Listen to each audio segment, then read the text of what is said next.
So, welcome everybody. My name is Alice. I'm an influencer marketing agency owner. I've been in this space for a few years. I worked with many different influencers. I spent a few $1 million on many of them. And right now we're working with some names like Lava Mike, Unspeakable, and we're currently partnering up with Diary of a CEO.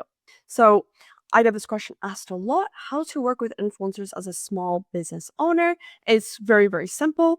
I'm just going to be going over a lot of the things that comes into influencer marketing, whether you're just starting out or whether you already have a brand already. So who's this for? This is for small business owners who are trying to go online. Even if you don't have a brand yet and you want to start one, this is good to dive into it and get a little taste of the marketing that comes into this. Marketers who already work with creators or influencers who want to understand how brands typically choose partners. So why do influencers matter? This is targeted distribution, audience access. You're paying specifically for this type of audience, and your results depend a lot on audience match, not the follower count. A lot of agency owners or a lot of influencer marketers typically always get mixed up with like, oh, this creator needs an average 10,000 views per video and stuff. But in reality, it's really the audience that matters rather than the analytics, because a lot of people pay for that as well. So first, start with the customer, right? Like before you contact the influencers, make sure you have a very clear ICP. You know exactly which type of age range you're targeting, the location, lifestyle, spending behavior, content habits, because if this is unclear, your influencer outreach will be very inefficient. For example, build the customer profile, like literally pretend you are the customer. Get inside their shoes and just forget about yourself and just only focus on them. Like, who would they watch? What content would I already consume, and who would I trust for my recommendations? This doesn't have to be exact, but it has to be very realistic. Like, that is the best thing I tell everybody: just get into that person's shoes. You don't need exact creator matches. This is a big statement that a lot of people just always get messed up on. Like, if you have a bag that you're selling, you have to only go to creators who do bag reviews. Or if you have some type of nutrition app, you only go to those who talk about nutrition. But that is all wrong. You should not be thinking that way, because the best creators are actually the ones that are in adjacent niches. So for example, if you're selling a nutrition app, you're going to go to those who make maybe gym content, because a lot of people who go to the gym also track the nutrition typically. And this is what I found worked the best. If you just focus on adjacent niches, you're going to see a really big difference in the type of audiences and the results you're going to be getting. So how would I find influencers? I would search for specific niches on TikTok, Instagram, YouTube. I would use the keywords tied directly to lifestyle, not the products. So for example, if I'm looking at fashion creators, I'm going to typically search up something where it's like what to wear as a 20-year-old female or 30-year-old, instead of saying an exact, like something very specific, like exact product. And then I'll save the creators who I think are the best.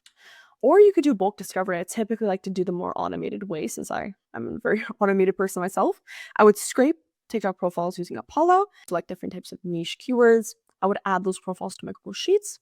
And then I would send it over to someone on Fiverr. They'd find me all the emails, and then I would filter after the collection, or not filter out the people before. So, you know, it's going to be it's going to be very messy, because a lot of the people are not going to be aligned, and you're going to want to find the ones that align. So in terms of outreach, you're going to want to use GPT for Sheets to draft a personalized outreach. And by the way, if you guys want some type of email templates I use, feel free to check out the link in the description.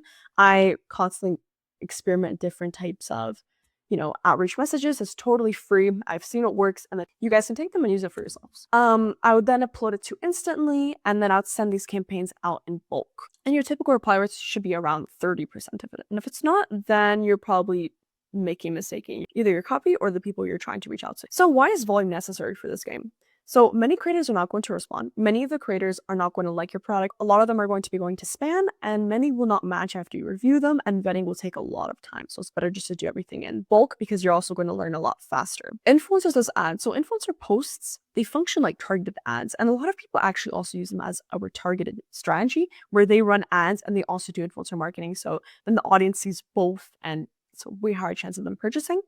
If the audience matters more than the creator, if the audience is wrong, the results will be poor. So like I say this again, The audience really, really matters, so make sure you define a very clear ICP for this. Analytics are required. So before you pay a creator, make sure that you look at the age breakdown, gender split, top countries, and past sponsorship examples if they have any. Gifting versus paid collaboration. So this really matters because with gifting, this works best with smaller creators, and there's no guarantee with larger accounts. So that means you're probably going to have to do the seeding approach, where you're just going to have to send out these products to really big creators, but there's no guarantee they're going to post. If they like it, they'll post.